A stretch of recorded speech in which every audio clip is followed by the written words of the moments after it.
Welcome to Talking with the Animals, an exploration of animal communication. Join animal communicator, craniosacral therapist, and NES practitioner Caroline Pope as she discusses how to understand other species as they truly are, not just from the human perspective. That's right, Meko. Discover how communicating with our four-legged friends can open up a whole new world for both of you. And now, your host and Australia's most recognized and well-known animal communicator, Caroline Pope.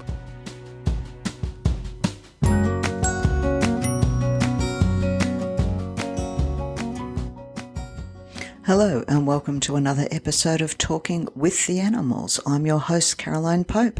Thank you for joining me. I've been slightly overwhelmed, I've got to say, at the amount of responses I've had about pets in spirit. So obviously I've decided to make this topic a two-parter. I'm not quite sure why it's as big as it is. To me, you love them while they're alive, but as we've said before, love never dies. And just because the animal's body may die, in inverted commas, doesn't mean their spirit does. In the same way, we don't either. We never truly die. We just move to a different frequency or dimension, whatever you want to call it. Pets are no different. Now, a lot of people have asked me, will my pet send me a sign? How will I know they're around? And that's as many and varied as the animals themselves. And of course, as I've said before, it's like the sound of one hand clapping. The more you want it, the less you get it. Because it's like a doctor not treating their own kids, you need to remain detached. And love can be that double-edged sword. The more you love them, the harder it is to let go enough to have that detachment. But they'll send signs. Some people will see them out of the corner of their eye, particularly if they're watching telly. You'll dream of them while you're asleep, hearing the claws, the clink of the collar, the food bowl, the water bowl, stuff being moved. It's not just people that can move objects or turn on lights or open doors or any of those sorts of things.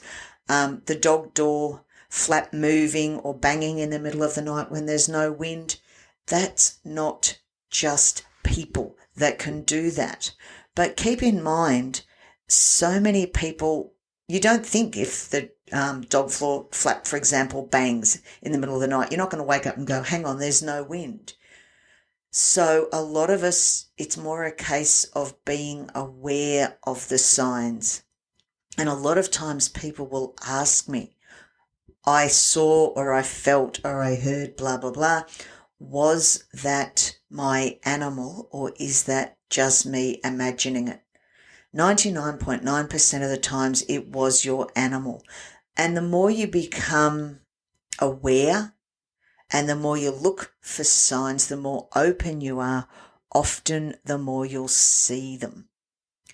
And just because they're gone in inverted commas doesn't mean they're not still looking out for you. The amount of times that a dog's died, someone's suddenly felt the urge one day to get up and looked online or had a phone call or just felt the urge to drive past a shelter, and all of a sudden they hadn't thought of getting a dog or a cat that morning, but all of a sudden they're going home with one. That doesn't just come from you. Quite often, that's your pet lining it all up for you.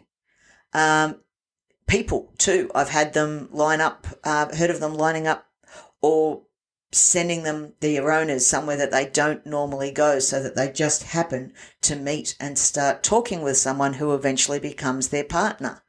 I've even had one dog organise, because when this gentleman's dog was alive, he had a lot of problems with mechanics.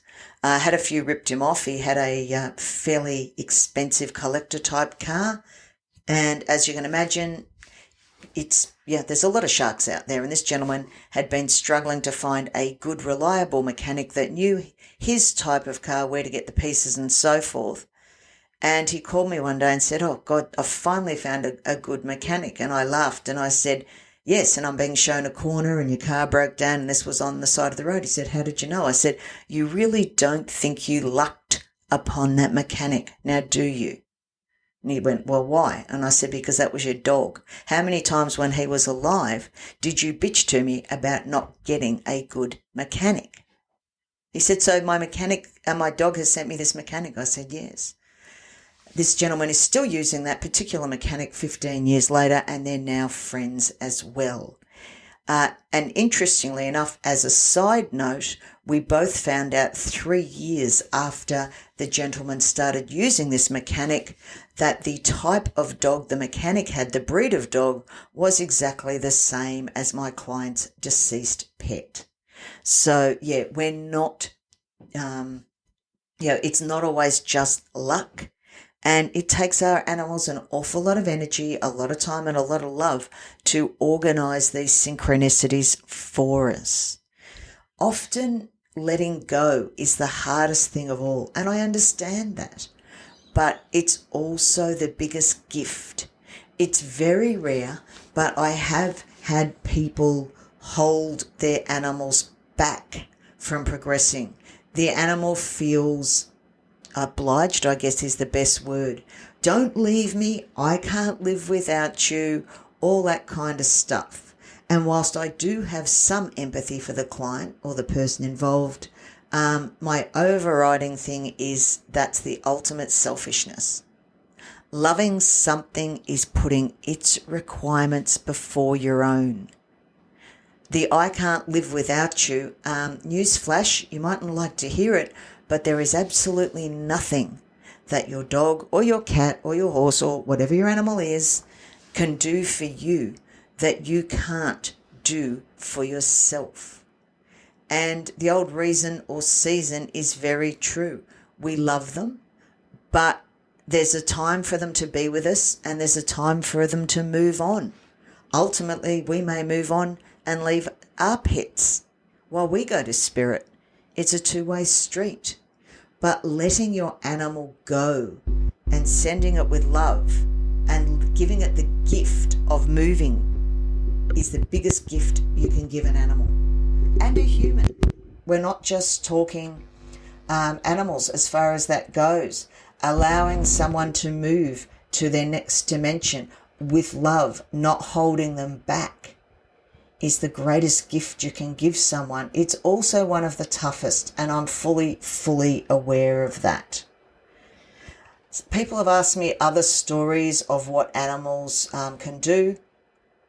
I've had one particular cat, I think I've mentioned before, has predicted earthquakes when this client of mine went on holiday to Hawaii, and surprise, surprise, there was an earthquake. I do remember vividly one cat, and it's not one I talk about very often because it involves an accident, but my client was due to go on a holiday with a bunch of people, and it's very rare that I get woken up by an animal. I just don't. My barriers are that strong. But I knew this client really well. I considered them a friend as well. And when the cat woke me 3 times in a night, I went, oh, God, all right, look, I'll phone you and find out what's going on. So I phoned her the next day, and she knows how strong my boundaries are. She knows I don't call up out of the blue. I don't communicate unless I'm actually in a consultation with a client. That's the only time I tune in.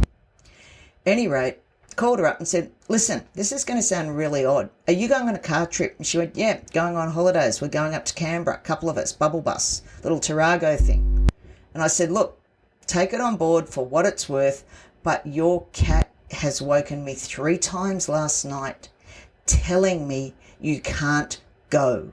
I don't know why, but I know your cat's frantic. And she said, well, I was actually going to call you this morning because he spent half the night screaming and he sprayed. He never sprays. And I can't see any other cat outside. I said, no, it's got nothing to do with another cat. So she thought about it and said, no, my gut's telling me there's something wrong too. So I'm going to cancel the trip. So she called her friends up. They weren't overly polite, but, you know, that was her choice. And she said, look, I'll join you in a couple of days, but something's crumb up. She didn't actually tell them the full story. And yeah, we chatted for a bit. I hung up. I thought that was that. She called me the next day, and the Tarago had been involved in a head-on collision, and everybody in that car was killed. So had my client been in that car, she wouldn't have been my client, and I'd have been trying to find another home for her cat. So she now calls him the Guardian, and she jokes about it, and I think he's about 16 and a half now. He'll be going to Spirit fairly soon, I'd imagine.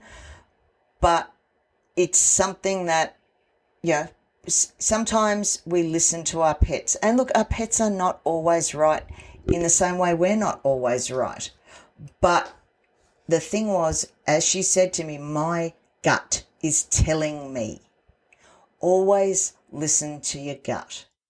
You can all think of a time that you haven't listened to your gut instinct, and we've paid for it. We can all think of those. And if there's one thing animals can teach us, it's always follow your gut instinct.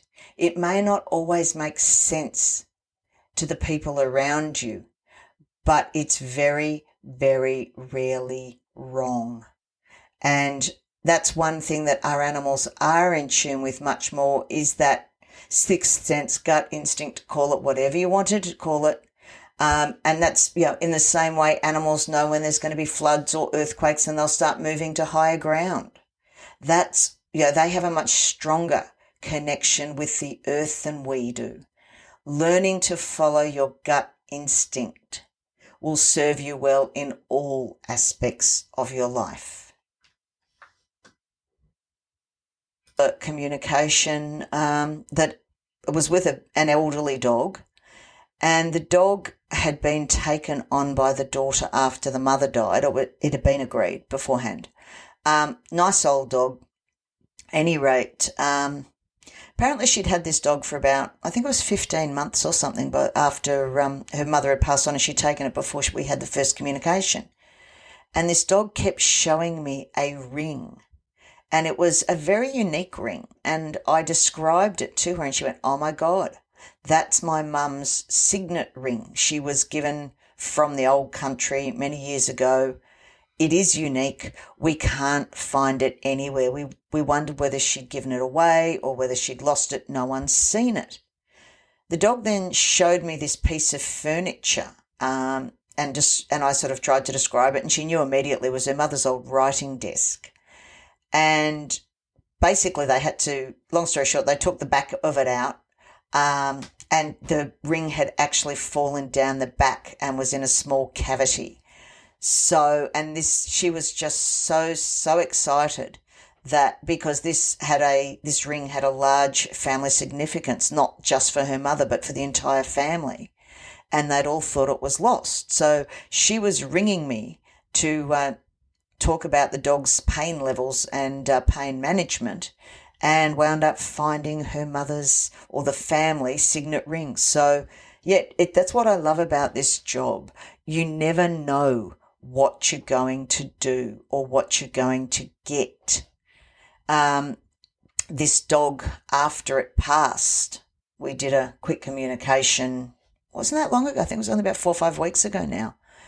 And the dog and the mother were very, very happy together. And I actually, which I very rarely do, got a couple of words from the mother as well. And the dog kept showing me the writing desk as glowing. And I couldn't quite understand what she meant by this writing desk glowing. And when I asked the woman, she laughed and said that's exactly what it looks like. We polish it. It's almost like the memory or the representation of the memory of the mother, and they polish it once a week with wood polish and stuff and buff it up. And where it is, the afternoon sun falls on it and it literally appears to glow. And so, yes, when this dog's describing this glowing writing desk, this is what it was all about. So it just goes to show you, whether an animal is in spirit in inverted commas or in body in inverted commas, they still have their own knowledge and their own wisdom. And if we choose, we can listen to and learn a lot from them.